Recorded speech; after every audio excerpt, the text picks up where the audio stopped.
नेपाल में बदलाव की आंधी चली थी। सड़कों पर युवाओं की आवाज गूंजी थी और एक उम्मीद पैदा हुई थी कि अब सिस्टम बदलेगा।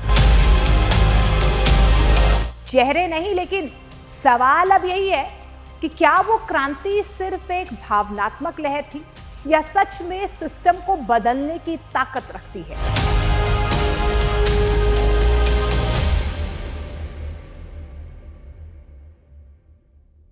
नेपालीज सिविल वॉर और उसके बाद की राजनीतिक उथल-पुथल ने नेपाल को पहले ही कई बदलावों से गुजरते हुए देखा है, लेकिन हाल ही के वर्षों में खासतौर पर बलेन शाह जैसे चेहरों के उभरने से नई जनरेशन पॉलिटिक्स की यहां पर शुरुआत हुई, जहां पर जेनजी और युवाओं के मुद्दे जैसे कि भ्रष्टाचार, पारदर्शिता और सिस्टम की जवाबदेही केंद्र में आए।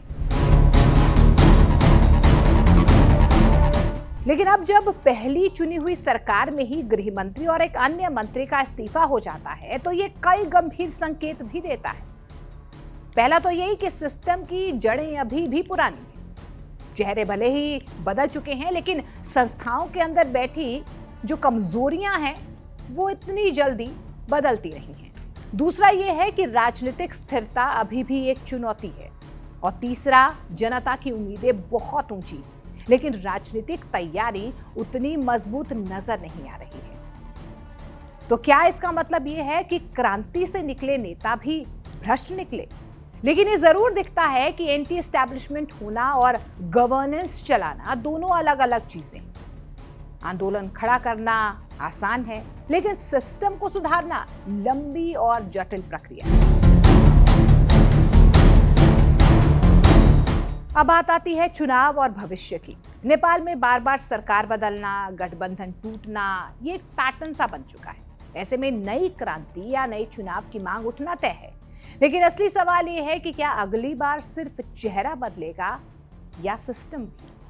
और जहां तक बालेंद्र यानी कि बालेन शाह का सवाल है, उन्हें सीधे तौर पर फेल कहना एकदम सही है। सरकार में तो लाए गए भी, तो किस लिए लाए गए? क्योंकि सरकार का चेहरा यही है और मंत्रिमंडल में क्या हो रहा है उसकी राजनीतिक जवाबदेही आखिरकार उन्हीं पर आती है। उन्होंने स्थानीय स्तर पर सख्त फैसलों और एक्शन वाली छवि जरूर बनाई है, लेकिन राष्ट्रीय राजनीति कहीं ज्यादा जटिल है, चुनौतीपूर्ण है। ये सिर्फ फैसले लेना ही नहीं, बल्कि सही लोगों का चयन करना और उन पर निगरानी रखना भी उतना ही जरूरी होता है। लगातार मंत्रियों पर लगते आरोप और इस्तीफे ये सवाल खड़े करते हैं कि क्या नेतृत्व स्तर पर कहीं चूक हो रही है। बालेन शाह एक सिंबल जरूर है, एक ऐसे बदलाव का चेहरा जिससे युवाओं और आम जनता को उम्मीद है। लेकिन अब चुनौती सिर्फ उम्मीद बनाए रखने की नहीं है, बल्कि उसे साबित करने की है।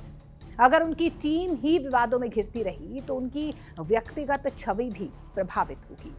यानी कि साफ है कि ये पूरी तरह उनकी नाकामी नहीं, लेकिन इससे दूरी बनाकर भी इसे नहीं देखा जा सकता है। अब असली परीक्षा तो यही है कि क्या वो इन संकटों को संभालकर मजबूती से आगे बढ़ते हैं, मजबूत नेतृत्व दिखाते हैं, या फिर ये विवाद उनकी छवि पर स्थायी असर डालते हैं। नेपाल की कहानी फिलहाल एक अधूरी क्रांति की कहानी है, जहां पर आग तो लगी है, लेकिन उसे सही दिशा में ले जाने वाला नेतृत्व अभी भी कहीं ना कहीं उसकी तलाश जारी है। चलिए पहले आपको ये बताते हैं कि बालेंद्र शाह कौन है। बालेन शाह नेपाल की नई राजनीति का उभरता चेहरा है। पेशे से सिविल इंजीनियर हैं, पहचान से रैपर रहे हैं। बाले ने पहले अपने गीतों के जरिए सिस्टम पर सवाल खड़े किए, फिर राजनीति में कदम रखा। 2022 में उन्होंने निर्दलीय उम्मीदवार के रूप में काठमांडू मेयर का चुनाव जीतकर पारंपरिक पार्टियों को बहुत बड़ा झटका दिया। इसके बाद 2026 के संसदीय आम चुनाव में उनकी पार्टी राष्ट्रीय स्वतंत्रता पार्टी ने भारी बहुमत हासिल किया और वे 27 मार्च 2026 को नेपाल के प्रधानमंत्री बने। उनकी पीएम पद की एंट्री सीधे जनता के वोट से नहीं, बल्कि संसदीय बहुमत के आधार पर हुई है। आज वे युवाओं की नई उम्मीद हैं। बदलाव और पारदर्शिता राजनीति के वो प्रतीक अब माने जाते हैं। नेपाल की राजनीति इस वक्त एक ऐसे मोड़ पर खड़ी हुई है जहां पर उम्मीद और हकीकत आमने सामने खड़ी नजर आ रही है। सत्ता परिवर्तन के बाद जनता को लगा था कि अब भ्रष्टाचार पर लगाम लगेगा, पारदर्शिता बढ़ेगी, विकास को रफ्तार मिलेगी। लेकिन अब सवाल ये है कि क्या नई सरकार भी पुरानी राह पर चलती हुई नजर आ रही है? जो सरकार जीरो टॉलरेंस का वादा लेकर आई थी, उसी के मंत्री क्यों एक एक करके कुर्सी छोड़ रहे हैं?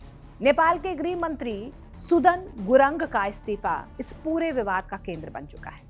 उन्होंने पद संभालने के महज कुछ ही हफ्तों के बाद इस्तीफा दे दिया है। वजह सिर्फ एक कथित हवाला कारोबारी दीपक भट्ट के साथ उनके वित्तीय संबंध और शेयर निवेश को लेकर गंभीर सवाल उठे थे। गुरंग ने खुद सामने आकर कहा कि उन्होंने निष्पक्ष जांच के लिए पद छोड़ा है ताकि कोई ये ना कह सके कि वे अपने पद का इस्तेमाल जांच को प्रभावित करने में कर रहे हैं। उन्होंने साफ कहा कि पद से बड़ी उनकी नैतिकता है। उन्होंने ये संकेत दिए कि पद की गरिमा बहुत ज्यादा है और पद से बड़ी नैतिकता है और नैतिकता के आधार पर वो इस्तीफा दे रहे हैं। लेकिन कहानी सिर्फ यहीं पर खत्म नहीं होती। एक महीने में 2 मंत्री आउट हुए हैं। क्या ये सिर्फ इत्तेफाक है या सिस्टम में बहुत बड़ी गड़बड़ी? दरअसल ये इस सरकार का दूसरा बड़ा झटका है। इससे पहले श्रम मंत्री दीपक कुमार साहा को भी पद से हटाया गया था। उन पर आरोप लगा था कि उन्होंने अपनी पत्नी को सरकारी बोर्ड में बनाए रखने के लिए पद का गलत इस्तेमाल किया। यानी कि जिस सरकार ने साफ सुथरी राजनीति का वादा किया था, उसी के मंत्री भ्रष्टाचार और सत्ता के दुरुपयोग के आरोपों में घिरते हुए नजर आ रहे हैं।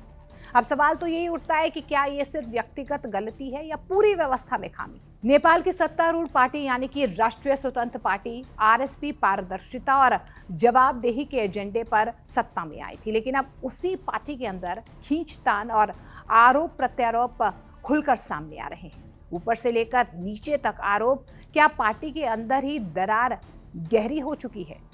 इतना ही नहीं, गुरंग के कार्यकाल के दौरान भी कई विवाद सामने आए। आरोप लगे कि उन्होंने पुलिस को पूर्व प्रधानमंत्री और अन्य नेताओं के खिलाफ कार्रवाई के निर्देश दिए। इससे राजनीतिक माहौल और ज्यादा गर्मा गया। इस पूरे घटनाक्रम ने एक और चीज को साफ कर दिया है, संकेत दिए हैं कि नेपाल में युवाओं का दबाव अब राजनीति को सीधे प्रभावित कर रहा है।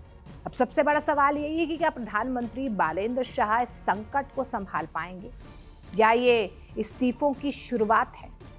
क्या वाकई में है उनके लिए सरकार चलाना चुनौतीपूर्ण हो रहा है? नेपाल की राजनीति आने वाले वक्त में और ज्यादा स्थिर हो सकती है। लगातार मंत्रियों के इस्तीफे और भ्रष्टाचार के आरोप लगातार सरकार की विश्वसनीयता को कमजोर कर रहे हैं। अगर प्रधानमंत्री बालेंद्र शाह सख्त और पारदर्शी फैसले नहीं लेते हैं तो जनता का भरोसा टूट सकता है। वहीं देखिए, युवाओं का बढ़ता दबाव राजनीति को बदलने की ताकत भी रखता है। अब आने वाले दिनों में या तो नेपाल में साफ सुथरी राजनीति की एक नई शुरुआत होगी, एक नई पहल यहाँ से हो सकती है, या फिर ये सरकार भी पुराने ढर्रे पर चलती हुई नजर आएगी। ये देखना दिलचस्प हो। नमस्कार।